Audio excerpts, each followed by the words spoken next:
It's a synthetic drug that's taking place, and what it does is it's a chemical that takes the place of a drug like marijuana, cocaine. Bath salts have very similar properties like cocaine.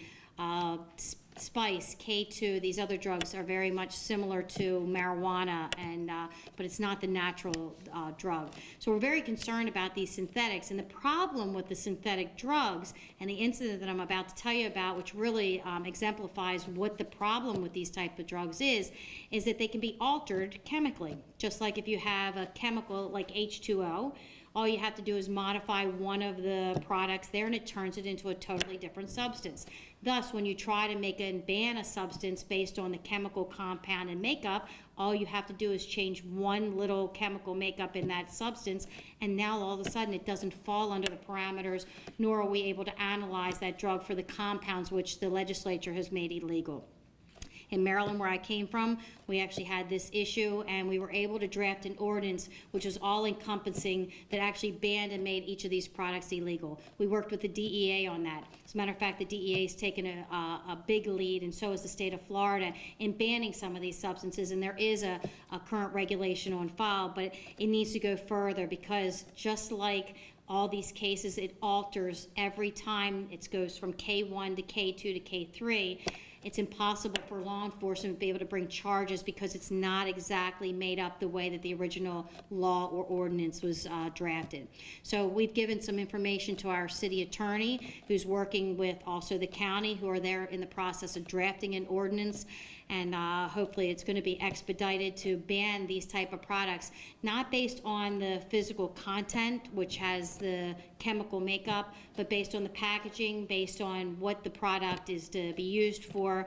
For instance, bath salts could never be used as true bath salts, and it's so expensive that if you ever use bath salts in the quantities that it's being sold, you would spend $100 for enough bath salts.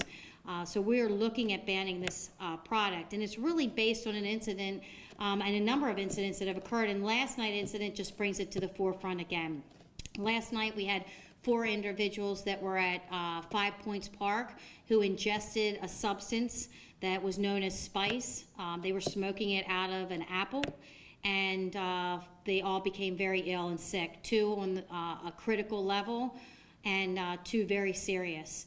And we were able to take the apple that they used into custody, and we're submitting it to be analyzed to determine if it is an illegal substance. But this is just an example of a product which we heard was a man-made, chemically enhanced substance that possibly even had formaldehyde and some other substances in it that these individuals were smoking. And it made them so ill is that 2 of them are, in, like I said, very serious condition, and the other 2 are very, again, very serious condition. And what we're concerned with, and we're giving a warning out to citizens, especially young people in the community, college students, and any individuals that may come into contact with this type of substance. First, do your homework before you ever ingest anything. If you do your homework and you do your research and find out what this product does to you, you won't partake of it. Just go online, Google and YouTube, look at salvia, look at spice, look at the effects that this drug has on the body. It's haunting, it takes away memory for some individuals, and it also turns individuals into human beings that do things that they wouldn't normally do. And there's been a number of cases throughout the whole country. If you do your investigation, find out this product's dangerous. The second thing is the example of the case yesterday. People's lives are at risk. They go into respiratory failure by ingesting these type of devices and substances. It's quite dangerous and a danger to our community. So we appreciate the media coming out and giving information to the public about this type of a substance, and we're looking for support from the citizens in our community to help us move forward when we actually put an ordinance in place that makes it illegal. And we're also reaching out to the business owners who may happen to have these products on sale in your stores. We're putting you on notice right now. This is a dangerous product. It's not good for the health of the citizens in our community, and eventually it will be illegal to sell any of these type of products. So we're going to ask you for a voluntary compliance to take these items off of your shelves. And I'm also just going to give you a heads up. We're going to be out in the stores trying to buy it and send it off to the FDLE to have the samples analyzed to find out if it is an illegal substance that's currently on the list that's banned and illegal at this point. And if we find that the substance that they're selling is illegal, we will prosecute to the fullest extent that we can and have the cooperation of the state's attorney's office to prosecute these cases. So again, thank you for being here, and I'll take questions. Chief, do you know these four are going to be charged at all for anything? We have to wait until the analysis comes back, and if it does come back to be an illegal substance, we'll consider at that time bringing charges against the individuals. Was this homemade, or did they buy it from a local store? We're investigating that at this point. Some of the information we initially had was that this was partially homemade. So it's an ongoing investigation, and we are going to try to determine who actually sold it, how it was made, who made it, and bring those individuals to justice also. Why are they smoking out of an apple? It's a type of a device, it's this type of a synthetic drug that you can use multiple things, from a beer can to a Coca-Cola can to a pipe to there's multiple ways of ingesting devices, and in this case they used an apple. It's the first time I've heard of an apple being used, but any type of a device that you can actually put a hole in and they can smoke it, it's I have to tell you, this just reminded me of Snow White.